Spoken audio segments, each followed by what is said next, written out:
श्री राधे राधे। ममता मिश्रा के YouTube channel पे सभी मित्रों को मेरा दिल से नमस्कार है। आइए, इस समय शादी विवाह का माहौल चल रहा है। आइए खूब सुंदर से एक गाली गीत सुनते हैं। समधी समधी की गाली आप सुनिए और खूब गाइए। बहुत सुंदर, बहुत प्यारी से गाली है।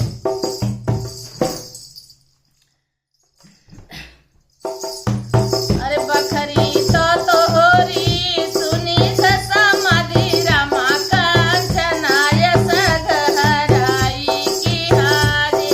बखरी तो तोहरी सुनी समाधि रामा कंचनाय सगहराई की जी कंचनाय सगहराई की हारी।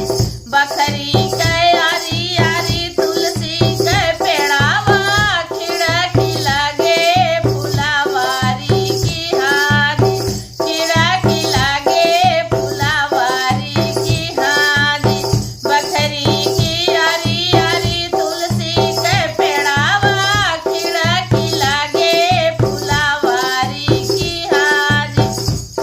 फुलवा लोढ़ना चली समधी के बहिनी। फुलवा लोढ़ना चली समधी के बहिनी। झुलानी आरुझी गई डारी की हाजी।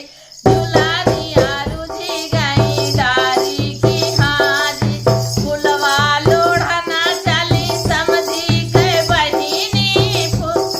अरे फुलवा लोढ़ना चली समधी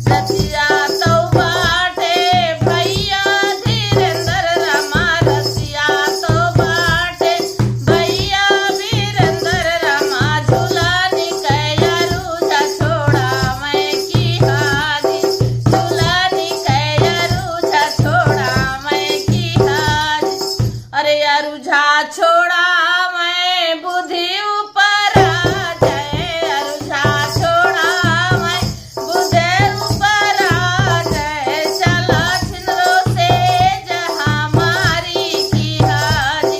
चला छिंदरो से जहाँ मारी की हाजी। अरे कैसे का चली छला से